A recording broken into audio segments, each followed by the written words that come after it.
आता राज्यातल्या राजकीय घडामोडींचा धावता आढावा घेऊयात।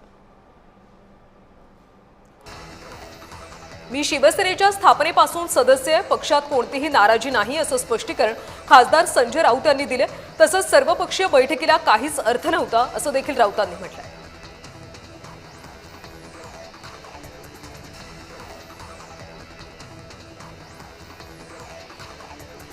औरंगजेब फॅन क्लब चालवणाऱ्यांनी हिंदुत्वावर बोलू नये अशी टीका भाजपच्या नवनाथ बन यांनी केली। संजय राऊत यांनी भाजपमुळे हिंदुत्वाचं अधपतन झाल्याचा आरोप केला असताना भाजपकडून तीव्र प्रतिक्रिया देण्यात आली।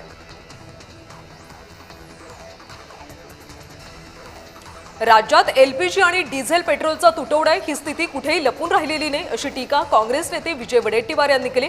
अनेक ठिकाणी उद्योगांना त्याची झळ पोहोचते असं देखील वडेट्टीवार म्हणाले।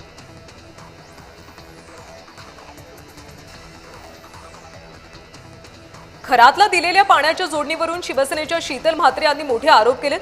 क्रूरकर्मा खरातला दिली गेलेली पाण्याची जोडणी ही मातोश्रीच्या मॅडमच्या आग्रहाखातर देण्यात आली होती म्हणे। यही तो नहीं ताज का राज असा प्रश्न त्यांनी ट्विट करत उद्धव ठाकरेंना विचारला।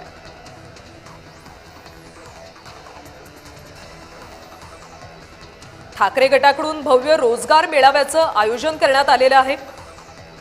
मुंबई ठाकरे गट युवा सेनेकडून शनिवारी भव्य रोजगार मेळावा आयोजित करण्यात आलाय। बाळासाहेब ठाकरे यांच्या जन्मशताब्दी वर्षानिमित्त शाखा क्रमांक 198च्या वतीनं युवक युवतींसाठी भव्य आणि मोफत रोजगार मेळाव्याचं आयोजन करण्यात आलं।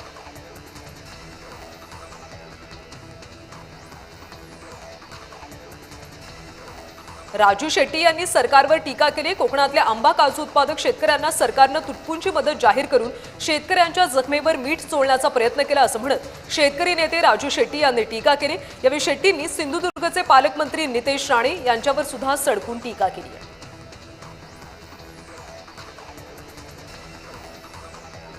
लाडक्या बहिणींना ई-केवायसी साठी आता मुदतवाढ देण्यात आल्याची माहिती आहे। मुख्यमंत्री माझी लाडकी बहीण योजनेच्या ई-केवायसी दुरुस्तीसाठी 31 मार्च पर्यंत मुदत देण्यात आली।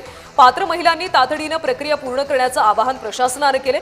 ई-केवायसी करताना चुकीचे पर्याय निवडल्यामुळे लाभ बंद झालेल्या महिलांना पुन्हा दुरुस्तीची संधी देण्यात आली।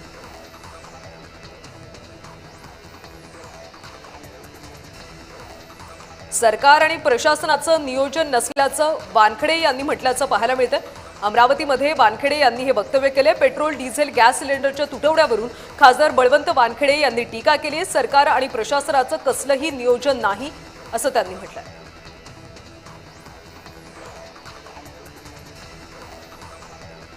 भरत भोईर यांच्या नगरसेवक पदाला आता स्थगिती देण्यात आल्याची माहिती आहे। नवी मुंबईतल्या भाजप समर्थक अपक्ष नगरसेवक भरत भोईर यांच्या नगरसेवक पदाला स्थगिती देण्यात आली। बेलापूर दिवाणी न्यायालयाने स्थगितीचा निर्णय घेतलाय। तिसऱ्या अपत्यासंदर्भात खोटा जन्मदाखला सादर केल्याप्रकरणी शिवसेना उमेदवारानं दाखल केलेल्या याचिकेवर न्यायालयानं हा एक महत्त्वाचा निर्णय दिला।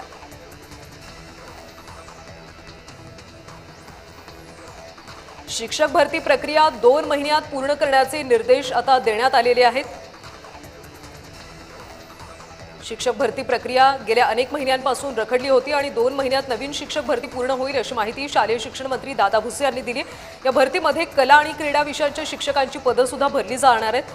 पवित्र पोर्टलद्वारे सुरू असलेली शिक्षक भरती आता अंतिम टप्प्यात असल्याची माहिती आहे।